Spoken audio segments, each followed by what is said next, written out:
Essula ey'omwenda. Mukama n'alyoka agamba Musa nti yingira eri Falaawo mugambe nti bw'atyo bw'ayogera Mukama Katonda w'Abaebbulaniya nti baleke abantu bange bampeereze.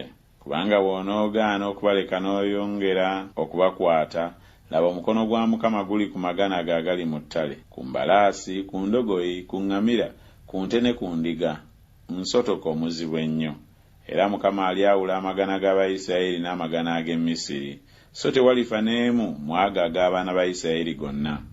Mukama n'assaawo ekiseera kye yayagala ng'ayogera nti jjo Mukama bw'alikola ekyo mu nsi. Mukama n'akola kiri bwe bwakya enkya. Amagana gonna ag'e Misiri ne gafa, naye mu magana g'abaana ba Isirayiri tewaafa n'emu. Falaawo n'atuma, laba, mu magana g'Abayisirayiri tewaali newaakubadde n'emu efudde. Naye Falaawo omutima ne gukakanyala, n'atabaleka abantu. Mukama n'agamba Musa ne Alooni nti mwetwalire embatu ez'evvu ery'omu kyoto. Musa alimansize waggulu mu maaso ga Falaawo, era liriba nfuufu ku nsi yonna ey'e Misiri. Liriba jjute eriyulika mu mabwa ku muntu ne ku nsolo mu nsi yonna ey'e Misiri. Ne batwala evvu ery'omu kyoto ne bayimirira mu maaso ga Falaawo. Musa n'alimansa waggulu ne liba ejjute eriyulika mu mabwa ku muntu ne ku nsolo. Abasawo ne batayinza kuyimirira mu maaso ga Musa ku lw'amayute, kubanga amayute gaali ku basawo ne ku Bamisiri bonna. Mukama n'akakanyaza omutima gwa Falaawo n'atabawulira nga Mukama bwe yagamba Musa. Mukama n'agamba Musa nti ogolokoke enkya mu makya n'oyimirira mu maaso ga Falaawo n'omugamba nti bw'ati bw'ayogera Mukama Katonda w'Abaebbulaniya nti leka abantu bange bampeereze, kubanga omulundi guno n'akuleetera ebibonoobono byange byonna, omutima gwo n'abaddu bo n'abantu bo, olyoke omanye nga tewali mu nsi yonna afaanana nga nze. Kubanga kaakano nandigolodde omukono gwange, nandikubye ggwe n'abantu bo ne kawumpuli, wandizikiridde mu nsi. Naye ddala mazima kyenvudde nkuyimiriza okulaga amaanyi gange ggwe, era erinnya lyange okubuulirwa mu nsi zonna. Okutuusa kaakano weegulumizizza ku bantu bange obutabaleka. Laba jjo nga mu kiseera kino nditonnyesa omuzira omuzito ennyo ogutalabikanga mu Misiri kasookedde esooka okubaawo okutuusa kaakano.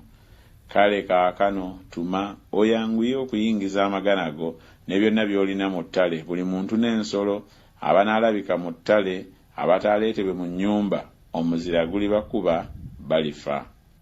Eyatya ekigambo kya Mukama mu baddu ba Falaawo n'abaddusiza abaddu be n'amagana ge mu nnyumba, ataakitya ekigambo kya Mukama n'abaleka abaddu be n'amagana ge mu ttale.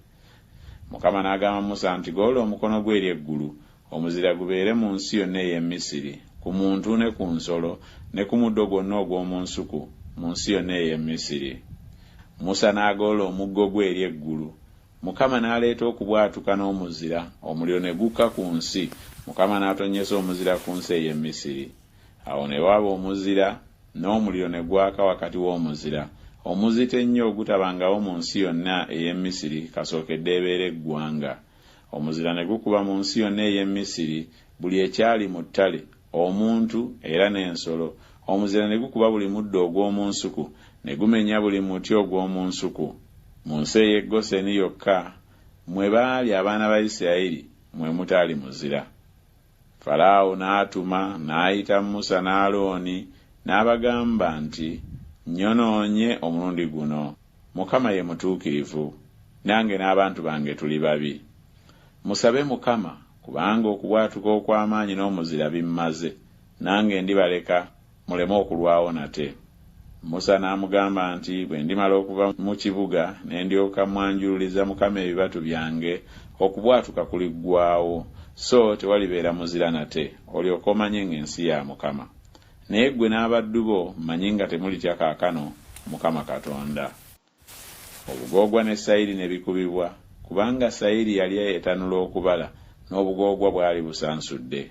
Naye eŋŋano ne kusemesi tebyakubibwa, kubanga byali nga tebinnamera. Musa n'ava mu kibuga eri Falaawo n'ayanjululiza Mukama ebibatu bye, okubwatuka n'omuzira ne biggwaawo, so enkuba n'etetonnya ku nsi.